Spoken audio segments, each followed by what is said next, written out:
Hey, folks, and welcome into this lecture about John F. Kennedy and the New Frontier, which is what he called his domestic policy. Kennedy leading the America in the 1960s.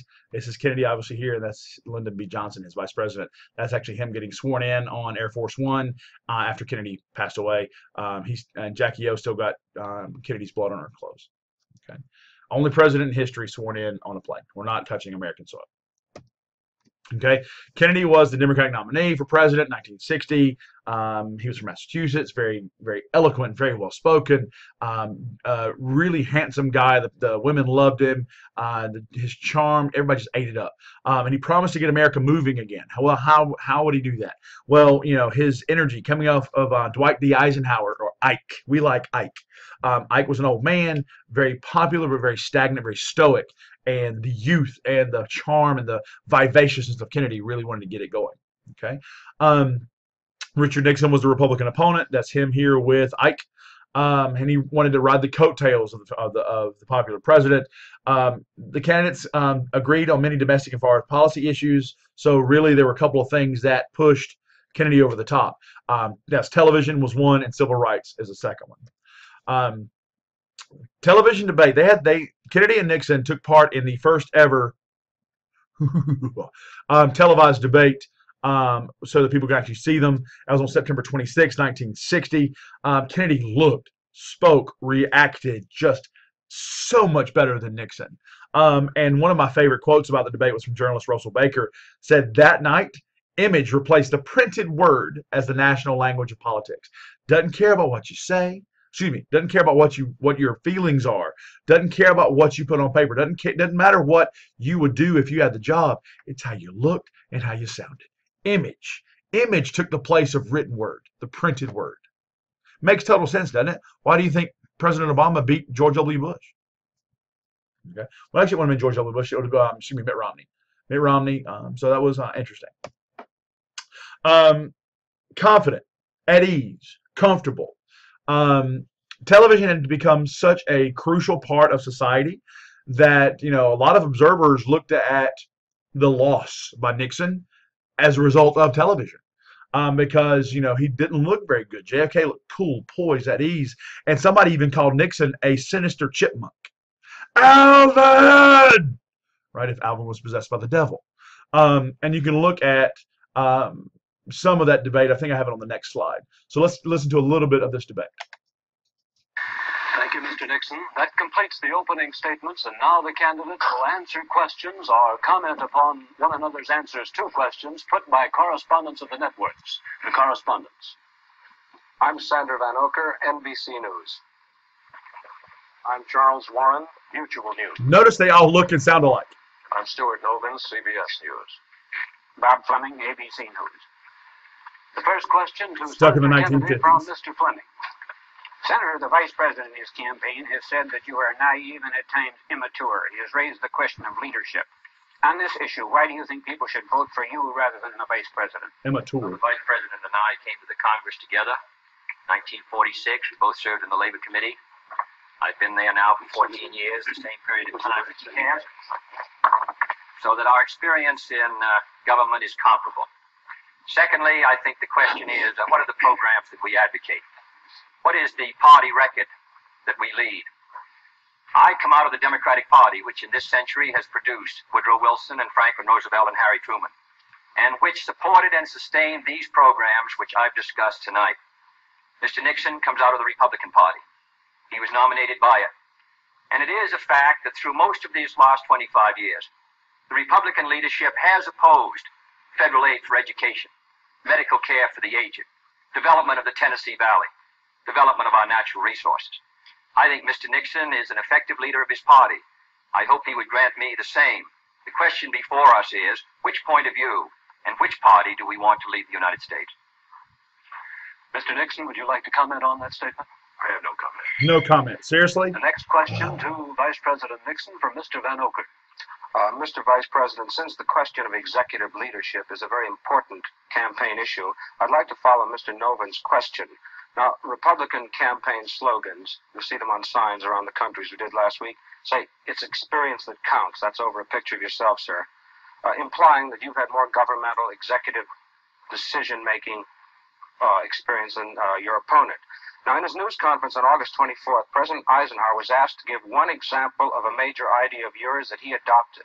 His reply was, and I'm quoting, "If you give me a week, I might think of one. I don't remember." Now, that was a month ago, sir, and the president hasn't brought it up since. And I'm wondering, sir, if you can clarify which version is correct, the one put out by Republican campaign leaders or the one put out by President Eisenhower? Well, I would suggest, Mr. Van Oker, that if you know the president, that was probably a facetious remark. I would also suggest that insofar as his statement is concerned, that I think it would be improper for the President of the United States to disclose the instances in which members of his official family had made recommendations, as I have made them through the years, to him which he has accepted or rejected. The President has always maintained, and very properly so, that he is entitled to get what advice he wants from his cabinet and from his other advisors without disclosing that to anybody, including... So I'm not going to play the rest of that, but you can just listen to them talk. Kennedy looked even smoother.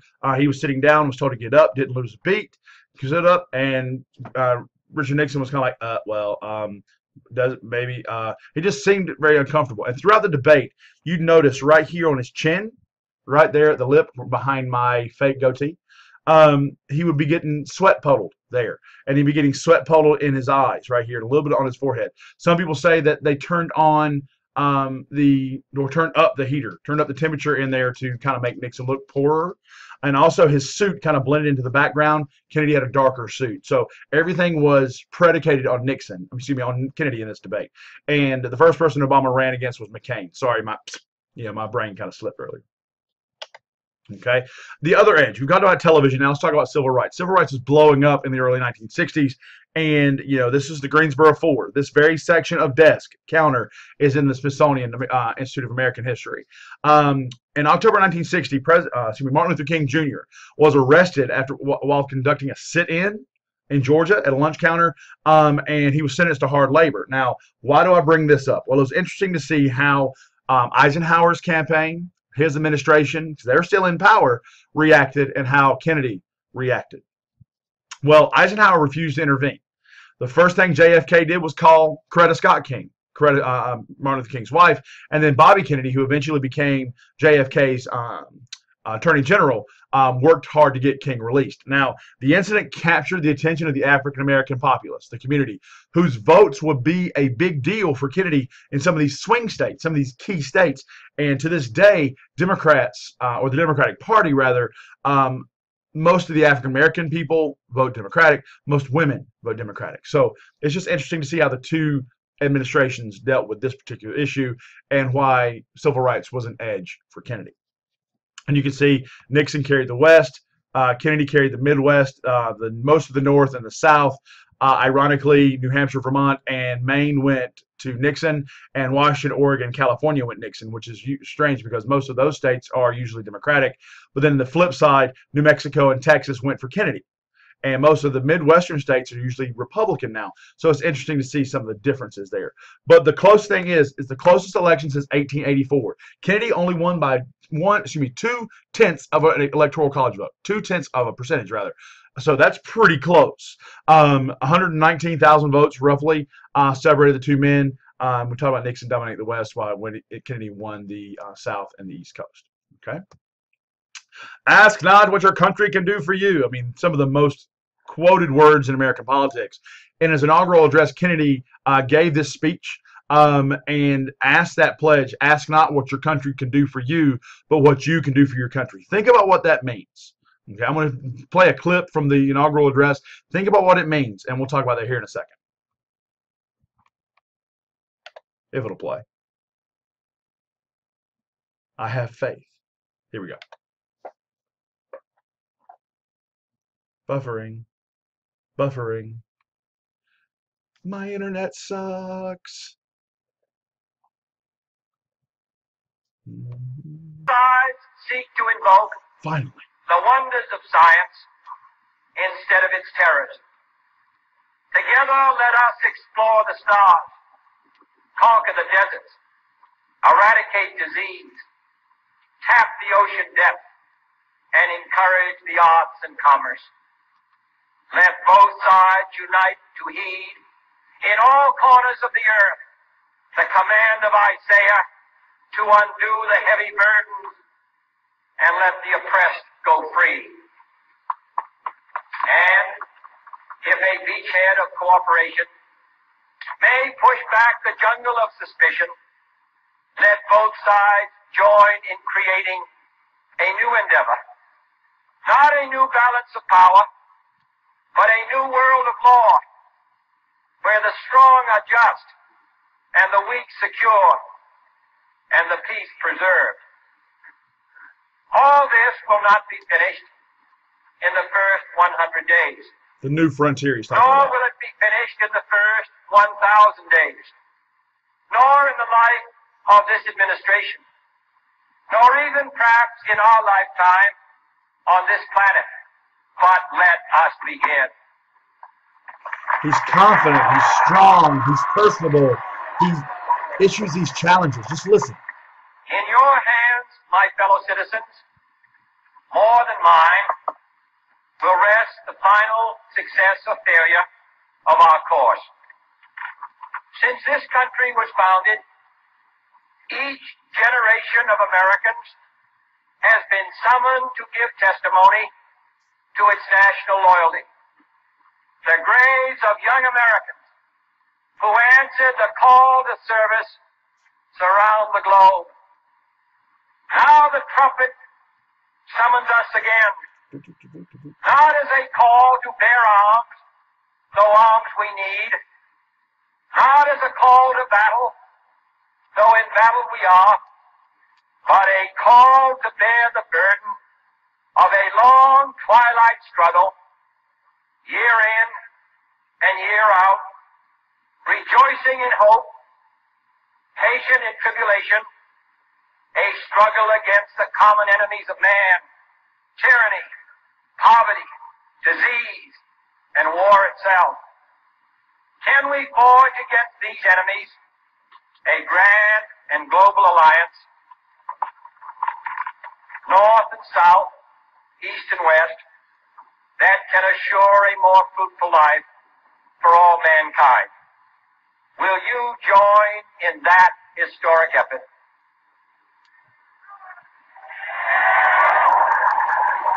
In the long history of the world, only a few generations have been granted the role of defending freedom in its hour of maximum danger. I do not shrink from this responsibility. I welcome it. The power in his words, the emotion. I do not believe that any of us would exchange places with any other people or any other generation. The energy, the faith, the devotion which we bring to this endeavor will light our country and all who serve it. And the glow from that fire can truly light the world. And so, my fellow Americans, ask not what your country can do for you. Ask what you can do for your country. You think about that speech. I mean, you think, ask not what your country can do for you. Don't be selfish. Don't say, what are you going to do for me to get me off welfare? What are you going to do to get my husband home from Vietnam? Ask what you can do for your country. How can I help? How can I conserve water? How can I do this? How can I do that? He's trying to get that upswell of American pride, upswell of American nationalism. So he does a very good job of that. Okay, he's considered American royalty. He and Jackie O, Jacqueline Onassis Kennedy and John F. Kennedy are considered royalty. He's King Arthur. She's Queen Guinevere, if I can get it correctly. They invited celebrities, artists, musicians to the White House. It was a rocking scene, man. It was the 60s. The press loved Kennedy, loved Jackie O. Their charm, their good looks. I mean, Jackie O's beautiful. He's handsome. They were frequently on TV. Just the spotlight was on America. The world loved JFK. And you think about the mystique, though. I mean, Jackie O was one of the first ladies that people wanted to be like. They dressed like her, acted like her, had the haircut like her. And even Kennedy could read over 1,600 words a minute. That's insane. Thousands of people enrolled in speed reading courses. I don't know if you remembered watching, when I was a kid, I grew up in the early 1970s, and we had the show, it was The Electric Company, and there was actually a character, and his name was Speed Reader, and he could read books very quickly. And her fashion and culture, just Jackie O was tremendous. JFK surrounded himself with what they called the best and the brightest of all available talent of the political pool, kind of like FDR did with his brains trust, right?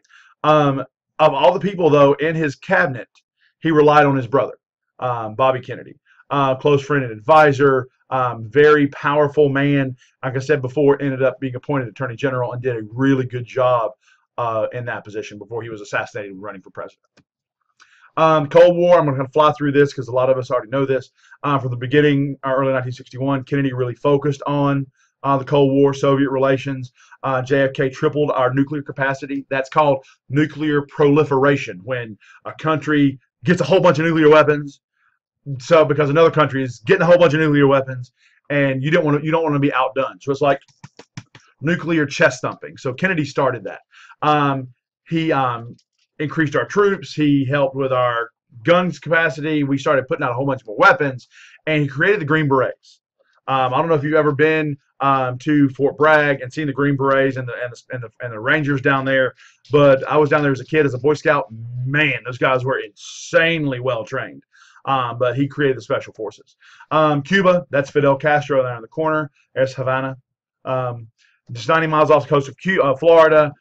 It's the first big test. We talked a little bit about this. Openly communist. Cuba never denied that fact. He welcomed aid from the Soviet Union. And we weren't getting along really well with Cuba. So Kennedy had to try to do a couple of things. The first mistake was the Bay of Pigs. We looked like fools to our friends, rascals to our enemies, and incompetents to the rest. That was from a U.S. commentator about the Bay of Pigs. In 1960, this is an Eisenhower plan now.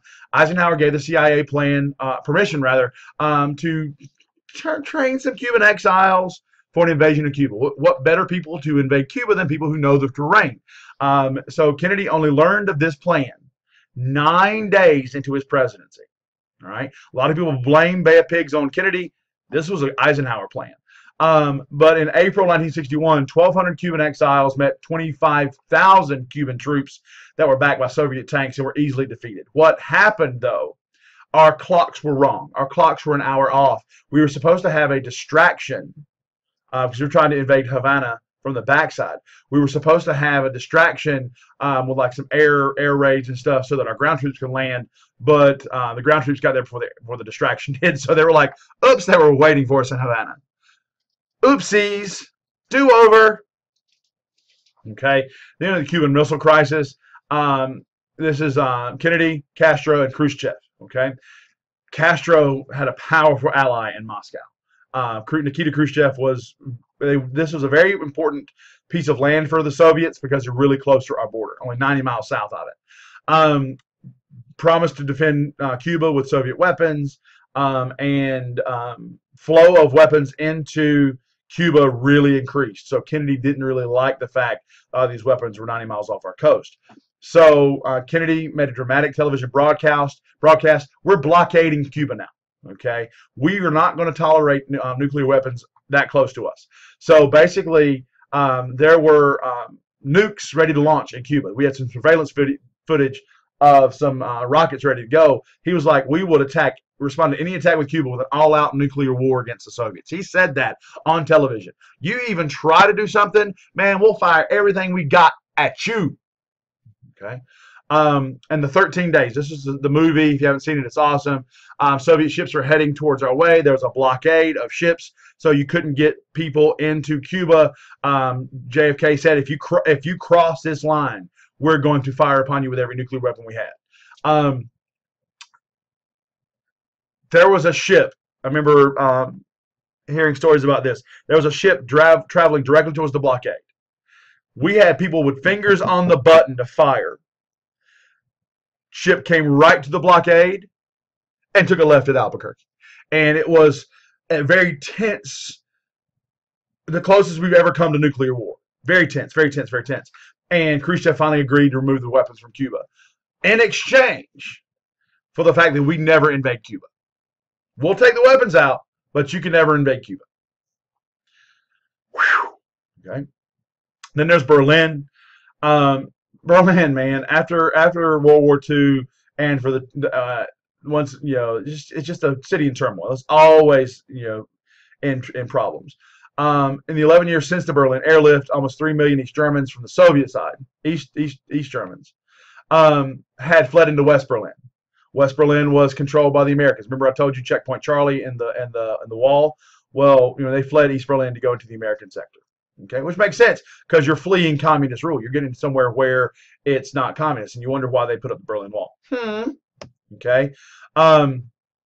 This was a symbol. Remember, I told you it was originally called the fascist barrier. They didn't like the fact that East Berliners were fleeing.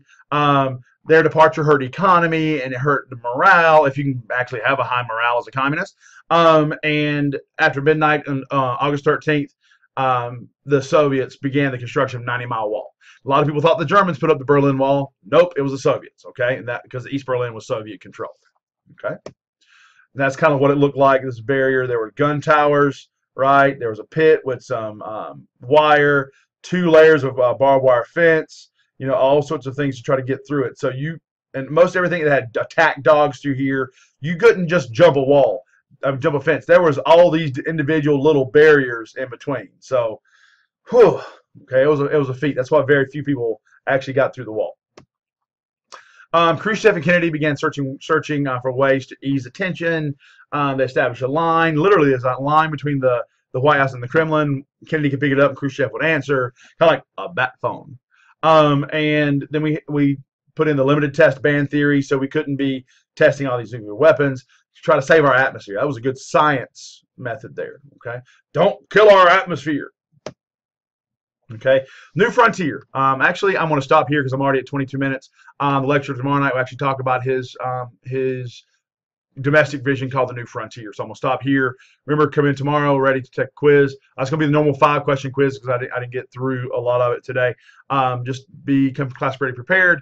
Know about Kennedy, know about his election, know about the Bay of Pigs and the Cuban Missile Crisis, and know about some of the other bits and pieces of that. Anyway, if you have any questions, comments, concerns, as always, drop me an email, johnwood@johnston.k12.nc.us. And in the meantime, peace out, Girl Scout.